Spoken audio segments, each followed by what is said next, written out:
Greetings everyone and welcome back to another episode of Plan B Success. There is some debate as to whether DAOs are real business models or Ponzi schemes.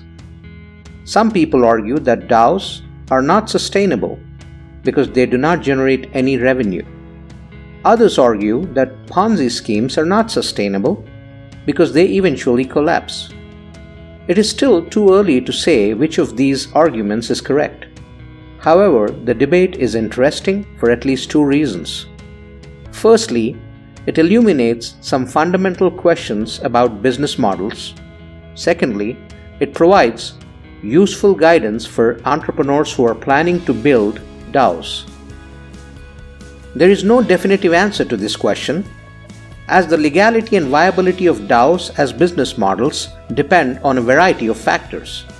However, some experts believe that DAOs may be susceptible to Ponzi scheme-like behavior, in which early investors are paid returns using funds from later investors rather than from profits generated by the DAO itself. First, what's a DAO? If you haven't run across this term before, it stands for Decentralized Autonomous Organization. That is, an entity that exists on the internet and is operated by computer code or smart contracts rather than people. In general, the code of the organization is publicly available and maintained by whoever wishes to do so. Although computer code can be written to require a human decision before taking effect, this topic will use the term that operates autonomously without human involvement. The organizations are typically set up with some kind of reward or incentive system in place to encourage people to participate in the running of the organization and maintain the code. Now that we have a basic understanding of what DAOs are, let's look at why they might be seen as Ponzi schemes. One key characteristic of Ponzi schemes is that the organizers typically promise very high returns to investors to lure them in. Once people have invested, the organizers use their money to pay off early investors or earlier investors rather than investing it in legitimate business activities.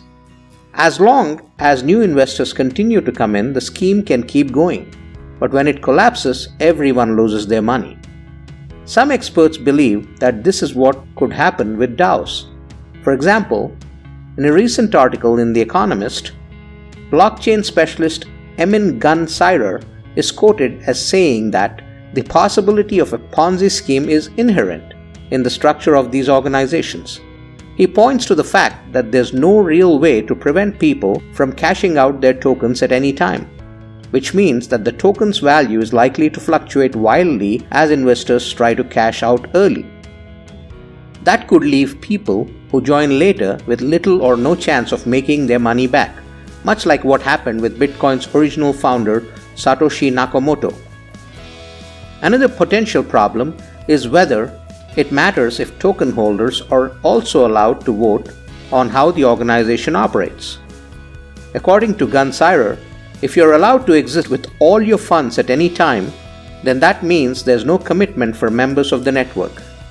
He doesn't think it's possible to have an organization in which some people can vote and others can cash out whenever they feel like it. And if they can vote and cash out, he says it's a very short step to the idea of Ponzi scheme. Another issue is whether DAOs could be open to legal prosecution. Do they need some kind of official status to operate? If not, who gets to decide how their assets are used? But even if they're recognized as legitimate, it's not clear whether criminal charges like fraud would apply, or what impact that might have on the value of their tokens. One way around some of these problems might be to hold any returns from investments in trust until investors decide to cash out, rather than distributing them automatically. That would help to ensure that investors are only paid out if the DAO is making a profit. But it might also make it more difficult for people to get involved in the first place. Let's look at startups and their business models for a bit. Many people argue that building a startup is very risky. For example, According to one study, only 1 in 10 startups generates revenue. This is why it is important to invest in startups with sustainable business models. A startup that does not generate any revenue may turn out to be a Ponzi scheme, which is by definition unsustainable. If this happens, you'll lose all of your money. A startup is a company that is in the early stages of its life cycle. It has not yet had a chance to generate revenue or become profitable. Not all startups are Ponzi schemes. Many startups do eventually become profitable. The same is likely to be true for DAOs. Many DAOs will eventually become profitable, even if they do not generate any revenue in the early stages of their life cycle. So are DAOs real business models or Ponzi schemes? The jury is still out. Whether they turn out to be the future of the business or a failed experiment, we will certainly hear about them again in the coming years. Hey, I hope you liked this episode. Go check out the others and you'll find inspiring content there as well. And do share and subscribe and make sure you spread the word. Thank you.